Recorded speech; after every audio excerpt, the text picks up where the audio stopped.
You might be too young, or it might not have been your thing. You probably have heard of Free, and even if you haven't, you probably heard their greatest hit, um, All Right Now, if you're a rock fan. Um, anyway, it's a good one, isn't it? Now, obviously, every week I ask for questions just because I don't want it to get stale and me run out of things to say. Um, it's got to the point now when I ask for questions, I have to delete it after about 3 minutes because I'm getting too many. So, I don't know. So I'm going to apologise in advance. Statistically, I'm probably not going to get to your question, but you might be lucky. There's some regulars and new people asking equally stupid questions. I'll be honest. So let's start. Right, Megan Sophie says space tourism is just around the corner. Hmm. There are a few days of training and the actual flight. Would you consider being the first comedian in space if you had the opportunity? It seems like there would be a lot of potential for comedy. You know what? I mean, listen, it's amazing, and I'm in awe of science and nature, and it's incredible. But just going up into a rocket and seeing, you know, you're no closer to anything than you are on Earth, really. It's all relative, isn't it? It's an infinite universe. Um, what do you do, really? You feel you probably experience some sort of ridiculous G-force, which you could probably emulate. There's going to be nothing there, is there? There's nothing there. I mean, if I go to Mars and they're kind of like, and it's amazing, and it's like something from Total Recall, that's one thing. If it's me and some stupid billionaires going up, drinking champagne, and then coming down and going, we're in space, no, I'm not interested. um, would I like to be the first comedian? Again, it'd be a nice honour, but what does it mean? I certainly want to be the first person. I want someone to test it first. Do you know what I mean? I don't want to be the first one. Like the first fucking chimp they sent in space, they couldn't get it back. What's the point of that? Or dog or whatever. Oh, we got it up there. Yeah, where is it? We can't get it back. Oh, cheers. We can all do that. Uh, so no, I don't think I would. It's too risky. If I didn't care about anything anymore, you know, but it's not the risk. Unless it's like everyone's doing it and it's easy, then yeah, maybe. I mean, I don't even like traveling to LA. I try and move jobs to New York because LA is too far. Oh, I didn't say hello to people, did I? Where you from? Let's see, Florida, Blackburn. Um.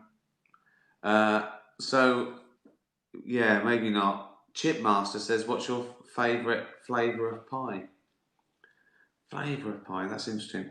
Now, Americans don't have pies like we do it, like savoury pie. They don't have like meat and potato pies. Do you know what I mean?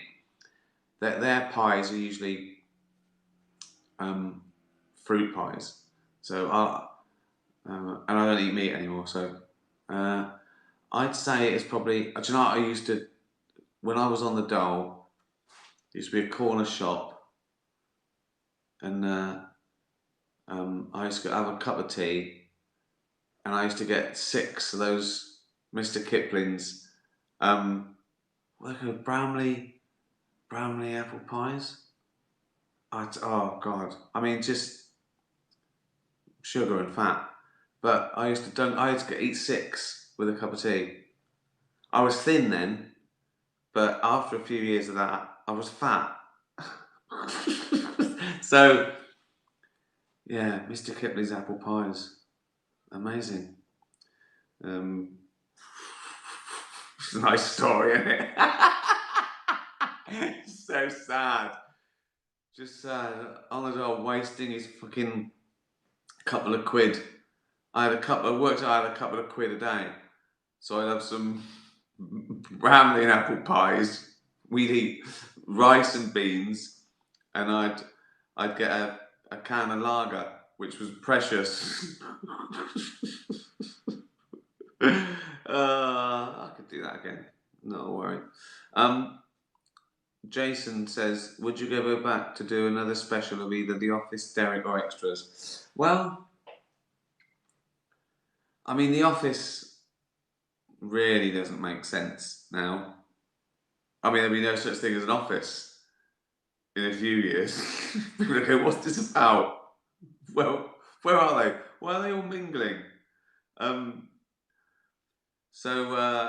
I did a follow up. People know where Brent is now, so I did that with Life on the Road. So that's put to bed. Extras. Where'd you go with extras? You know, it's like, is Andy Millman a 60-year-old still being? I mean, Derek, I could see, but I won't do any of them. But if I had to choose, if someone would go to me and said you've got to do another special, it would be Derek. Because it's a contained world, it's really sweet, it's ongoing, things don't change, and I think I miss him as a character most. So, Derek. Matt says, oh, another word. Who would win in a fight? Derek, David Brent, Andy Millman, or Tony Johnson? Tony's angry. And I think Tony used to be, in my mind, his backstory, he was a fit sort of bloke. He was, he sort of seems to be more, he's not as sort of, I don't know, David Brent and Andy Millman, there's something about them, they don't want to get their hands dirty, whereas I think Tony Johnson has cleaned out a drain before. So I think Tony from Afterlife would knock him out. If Derek got him to the floor, different matter. If it's stand up, Tony Johnson, but Derek's a bit grabby, isn't he? He's a bit grabby, so he could squeeze the life out of it. What?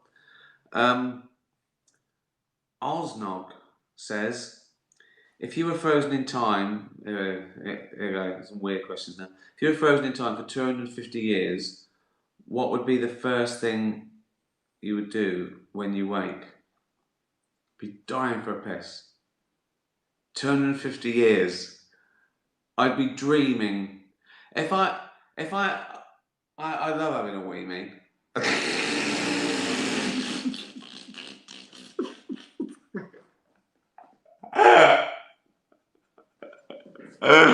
Okay, now, did I say that out loud? To the world. No, I've got wee anxiety, wangxiety. So I thought I'll have a wee, right? I've said wee too many times. Right. I'll have a wee before I go to bed, and then so I say, and if I'm not asleep in sort of like 10 minutes, I go, I need a wee soon. And as soon as I go, I need a wee soon, I go, have a wee, and then you've done it.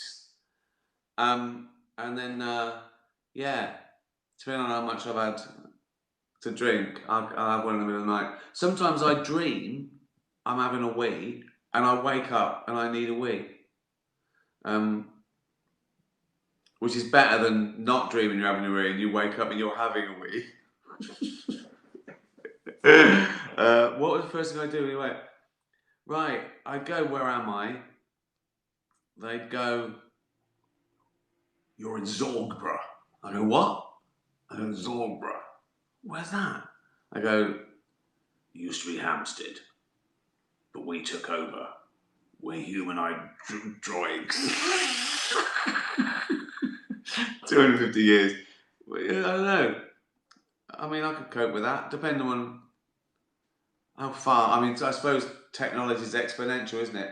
Once now we've done the you know computers and everything they can do. It might accelerate a bit. It might be a completely different world. 250 years. So 250 years ago,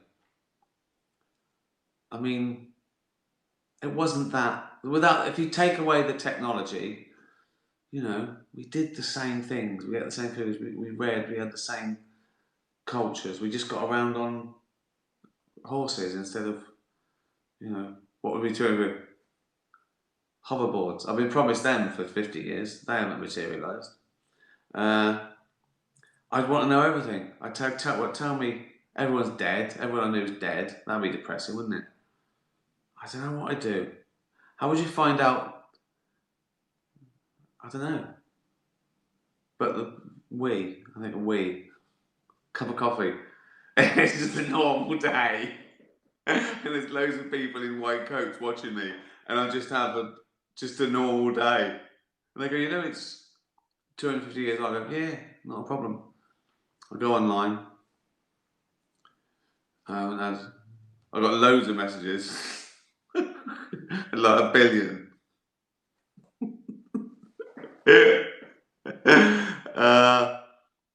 Kathy, she's getting to the heart of it. Would you rather be a dog like Rupert or a cat like Joey? Why does it have to be a dog like Rupert? Why can't it be a much better dog? You should change that. You should. No, I'm joking, Rupe. I'd like to be a short, fat, no-legged, sandbag, beady-eyed dog, doormat, furry dog.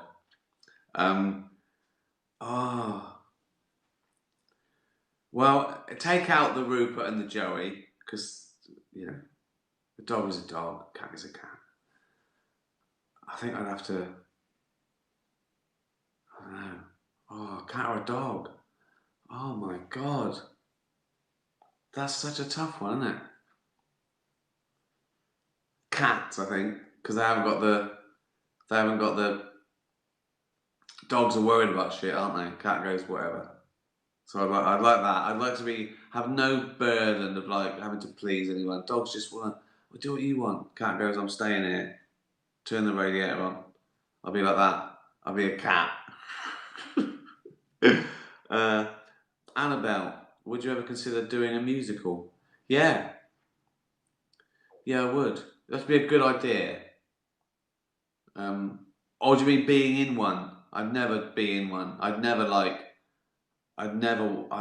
wouldn't sleep. Doing someone else's, as much fun as it would be, if I said yes to that, I don't know what money they'd have to give me to do a Broadway run or a West End run.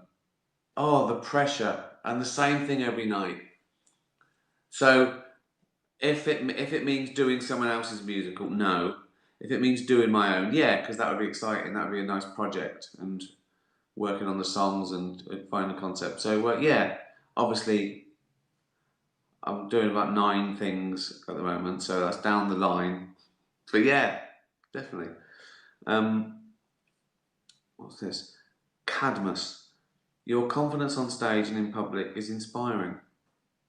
Thank you. Do you ever suffer from social anxiety? And if so, how do you deal with it?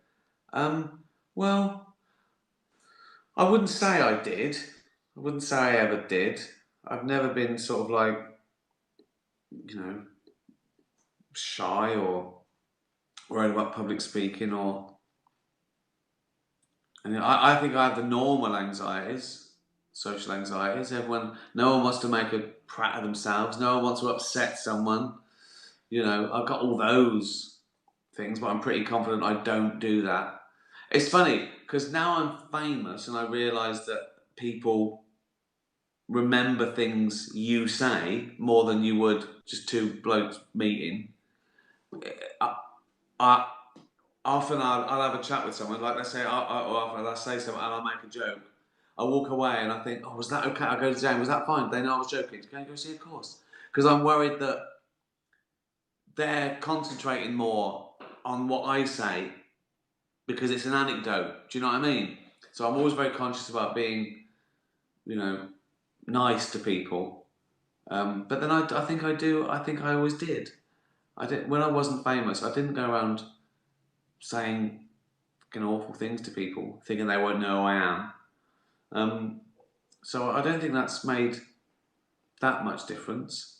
But sometimes, again, I'm better now. When I first got famous, again, I'd walk into a shop, and if I saw the two, shop assistants sort of whisper to each other, I'd walk out because I think, oh, how can I buy pants now? How can I buy my usual pink thong now?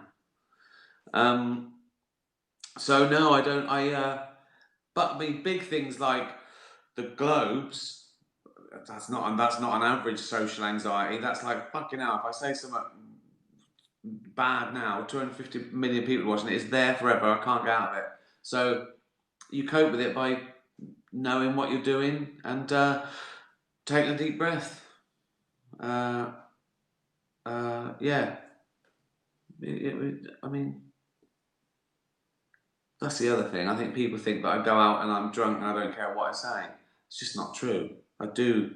I'm I know what I'm doing. Tea kettle. Would you rather have to eat your favourite food and only your favourite food every day for the rest of your life, or never eat your favourite food but can eat anything else? It's got to be that one. It's like, yeah, the moral of that story, if you choose your favourite food, you're sick of it, aren't you? Whereas if you just miss it, you've still got that variety. In terms of what you mean by favourite food, yeah. Favourite food. If I just chose like Guinness, that's just down there with Guinness. I think whatever your favourite food is, or whatever the definition is, or a meal or whatever, I think it's a mistake to choose your favourite food forever. I think it's better to miss your favourite food and have everything else. So yeah, what would mine be? Would like pasta count? Or, beans on toast, but it would still be everything else. Dan, what was your major influence in doing comedy and being such an amazing writer? Cheers, Dan. This looked like I wrote these myself, don't they? I didn't. They're all real questions, I promise. What was your major influence in doing writing and being such an amazing writer that you are today? And if you didn't do comedy and have made it, what else? If you didn't do comedy and have made it, what else would you have done? Well, my influence in doing comedy is probably being a fan. Just simple as that. You know, everyone who loves comedy thinks, wouldn't it be great to write a sitcom? Everyone thinks they've got a sitcom in, and they have. They have. You have. It's just doing it. Then there's luck. Then there's originality and everyone else doing it, and then there's like choice, bad taste, anything you could say. Oh God, I could have. But that's the influence. Watching other people do it well. Sometimes watching other people do it badly. When I came to write The Office, I had a big list of don'ts, like among things I hate, things that ruin it for me, as well as do's. Same as stand-up. I'd 9 out of 10 comics I'd watch, I'd go, I'm better than that, and then one I'd go, oh fucking hell, I'll never be that good. So that together makes you want to be as good as the good one, and you go, fuck me, I want to be better than those terrible 9. So it's where you want to be in the. Some people do it just to do it. It's better than their job. They don't care. Other people want to be the best and do anything. Other people just want to make as much money as they can. But for me, it was watching things I loved and wanting to do something as good as that. What would I have done? Don't know. Some academic maybe. Anything from research and science or biology to teaching, uh, something like that. I think just to keep my brain going, and there's something artistic on the side maybe. Stonewall. How long have we done? I've got loads of questions here. I've got too many questions, but I don't want to let anyone down, do I? It's a burden. I haven't even got to freaking idiot Rupert's fucking essay, probably. Um, Stonewall Rockhaven, if that is his real name. When I saw The Office for the first time, I didn't enjoy it. I didn't enjoy it like I should have because I felt so embarrassed for the guy. I felt embarrassed for the fictional person, which is silly. Was that your intention when writing the character of Ben? Well, yeah, I did want. I did want people to feel uncomfortable. I wanted to feel sorry for them, and the fact that it was a fake documentary and made it more real made that even worse. And then the fact that he could look down the lens would make people feel, oh fuck me, he's looking at me, So yeah, it was. That was my intention. I want people to feel it, feel him digging himself a hole and go, oh God, why is he making it worse for himself? And in that way you sort of root for him. So even though he says something stupid, you sort of laugh and you go, oh, thank God that's not me. But you sort of go, oh, it's not his fault. So I wanted all those emotions. Yes. Here we go. Gunner. He's here. Gunner says, thinking of how you give a voice to animals who cannot speak for themselves gave me an idea for my question. Love the backstory. Just ask the question, Gunner. No one needs to know what you were doing when you came up with this. No one's asking you what your influences are on this question. Don't big up your part, mate. Just we're running out of time here. If you could understand what dogs and cats say, and no one else could, would you make it public, risking being called nuts? No, I don't think I would.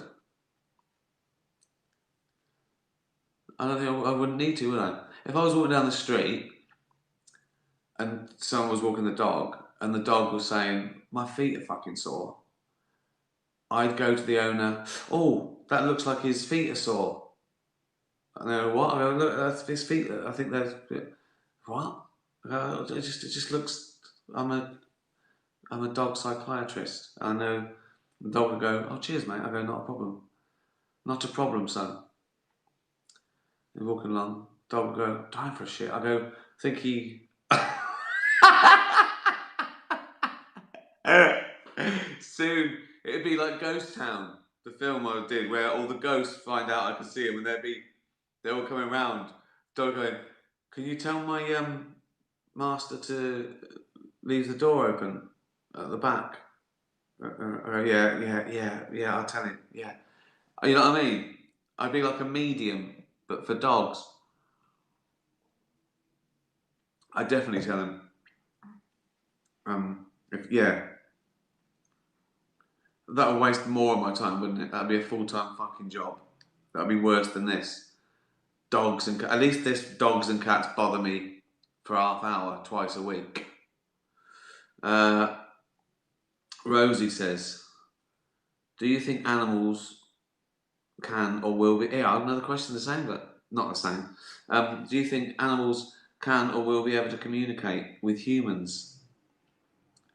Do you think it's possible for them to have a moral conscience?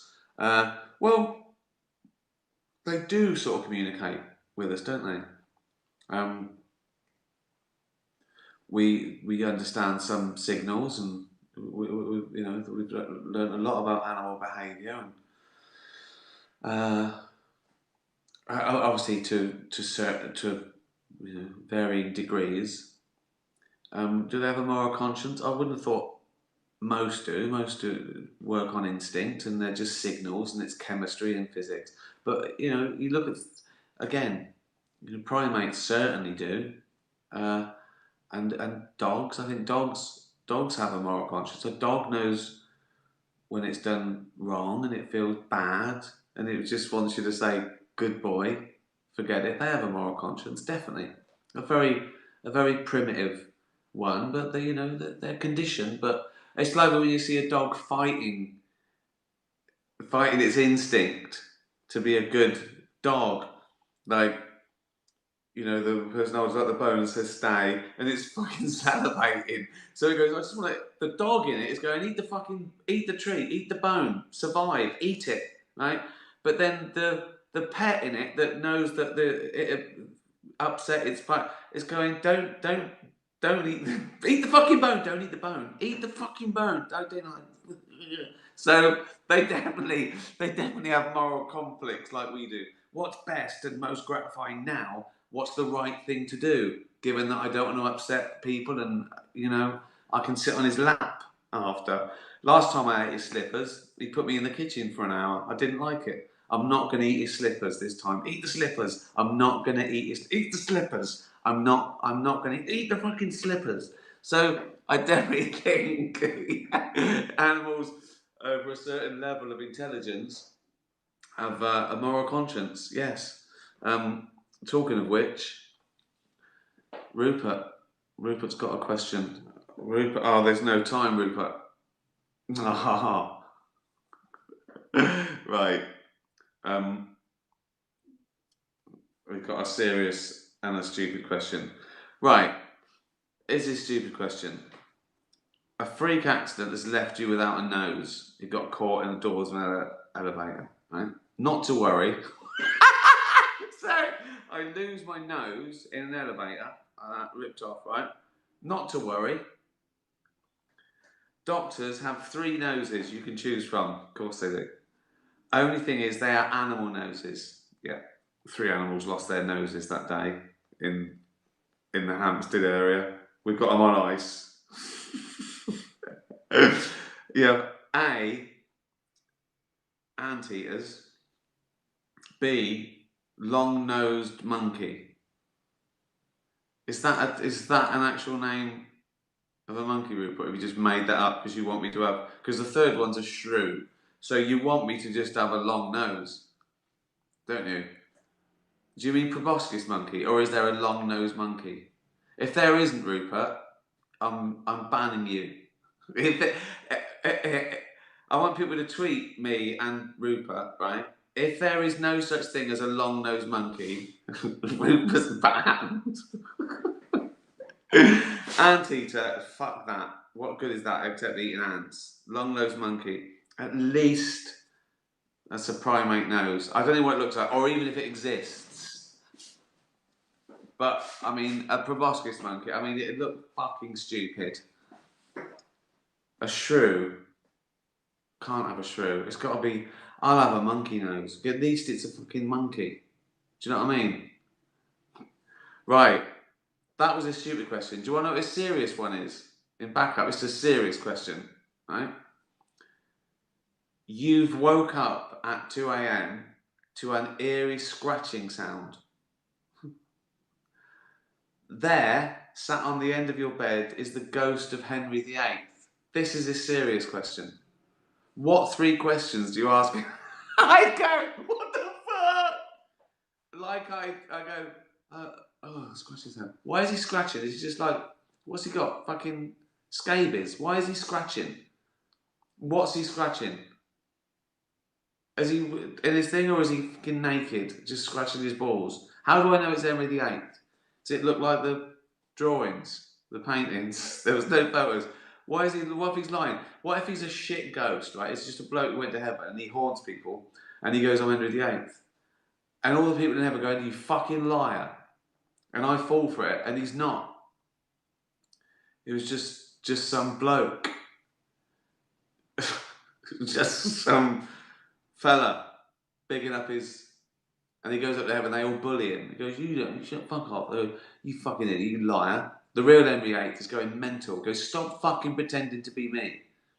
Oh, it's a free country, isn't it? No, it's not a fucking free country.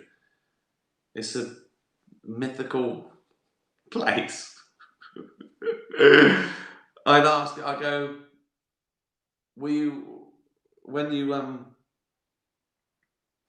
well, Henry VIII, basically, the thing he's most famous for being um, a king of England, um, what he did was, because he wanted an heir, and some of his wives didn't give him a male heir, I think, uh, obviously he had no choice but to execute them. And they thought, oh, I could just divorce them. And I went, oh, no, you can't divorce them in the Catholic Church. So I went, all right, I'll invent a new church. Was that a good thing that he did? So I know he didn't have to execute them in the first place, but surely he could say, listen, I'm either going to execute you or divorce you. And everyone should go divorce them then. No, it's not allowed. No, but it's better than executing them, isn't it? So, was he a good guy or a bad guy? I'd ask him, I'd go, were you a good guy or a bad guy? He'd go, I'll be honest, Rick. They didn't like that. I thought I was doing a good thing here. Either execute him. And I go, we didn't have to execute him. He goes, no, but I needed a son. I go, why though? I go, sexist. He goes, it was 500 years ago, mate. Things were different then. I go, fair enough. I go, but I'll be honest, Henry. You're cancelled. You're cancelled. I've been online and they don't like your methods. You've been cancelled. I go, are you really MD8? You go, I gotta go. You fucking liar. Thanks, Rupert. Right, final question. This is Joey, of course. Always I wake up. You woke up one day to find that you've been sleeping in your wardrobe. What, forever? Why did I wake up one day? Or I just fell asleep in the wardrobe that one day? You woke up one day to find that you've been sleeping in your wardrobe. You notice a small fairy door in the corner that says enter. I'm not going in. So this is like prison slang, this. You notice a small fairy door in the corner that says enter. You open it and you are pulled through a portal into the future by the fairies. The year is 2025. Well, it's only 5 years' time. 4 years' time, really. You've been asked to ban 3 things and invent 3 things. Fucking hell, what's this? Homework. Fucking hell, Joey. I've got to come up with 3 inventions and 3. What would they be? Right. Inventions. I can just make up anything. I don't know they're possible. But I've always wanted a little backpack that made me fly around. So a little backpack.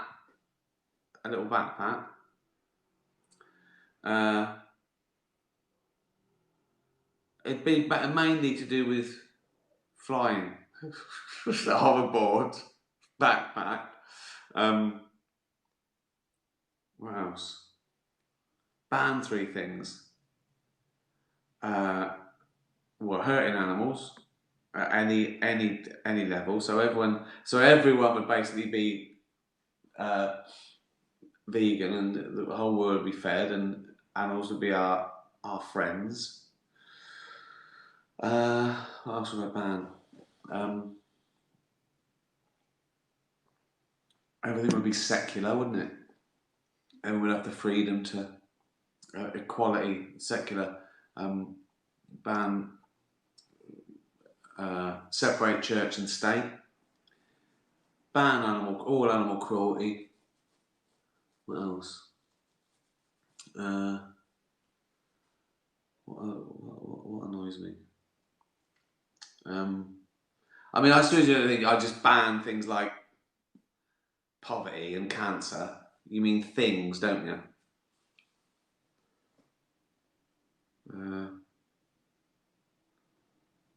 Skateboards. I've banned skateboards. They're annoying.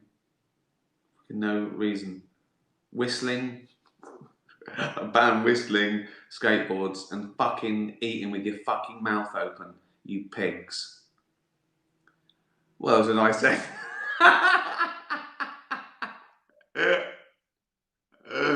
um, yeah, well, that was a good one, wasn't it? Fucking hell, look how many I got through. I know I've gone over time. Right, thanks for tuning in, everyone. I'll say hello to some people. People are laughing, hello. Ban the idea of banning something. Oh, that's true, yeah. Um, Trump or Biden to win? No idea. I'd get it wrong, wouldn't I? No idea. I don't really do politics. Not for me to say, is it? Not my country. And none of my business. Give me money. Someone says, "Hello, Ricky." Someone just said Susan. That's just her name because I can't read her name, so she's written a good Canada. People know that Emma. People know their name or their country. Brenda. Hello, everyone.